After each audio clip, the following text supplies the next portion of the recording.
Jyväskylässä on tapahtunut poikkeuksellinen tilanne, kun tapahtumajärjestäjä HB from BH ilmoitti lopettavansa toiminnansa välittömästi. Kaupungin nuoret kokoontuivat protestoimaan tilannetta. Yksi asia on kuitenkin varmaa. HB from BH:n päätös on jättänyt jäljen kaupunkiin ja erityisesti sen nuorten sieluun. Ai, ootko nähnyt uutiset? No. Ai, täällä Jyväskylässä oikeesti jengi riehuu ihan kunnolla. Kuinka kävi? Ai, mä voin näyttää sulle kohta. Fuck them! Fuck them! Fuck them! Ai, riehuuks nää täällä? Mitä nää riehuu? Fuck Ubi from yo! Rotot saatan uralla! Mitä? Ai, Bro, mitä bro?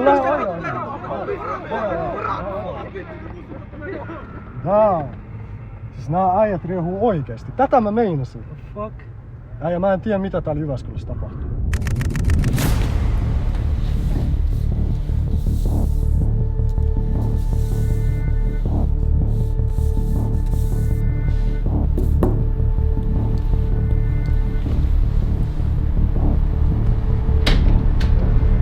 Meni kyllä oikeesti tosi hyvin tuo tapaaminen. Joo, no mut mennään nyt syömään. Äijä, mä tiedän yhden ihan sairaan paikan, tiedät, tossa ihan lähellä keskustaa. Mä voin näyttää sulle sen, mä oon käynyt siellä kerran.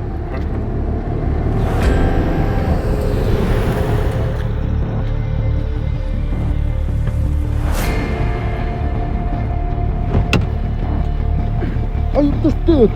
Älä koski! Damn! Ai, päästiin! Päästiin, joo!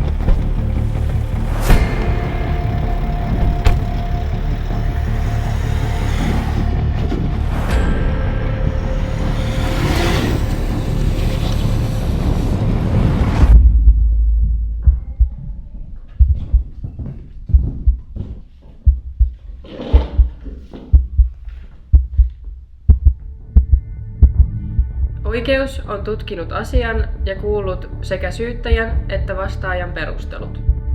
On kiistatonta, että vastaajan, tapahtumajärjestäjän HB from BH:n päätös lopettaa toimintansa on johtanut kaupungin kaaokseen. Nyt edessä on kaksi vaihtoehtoa.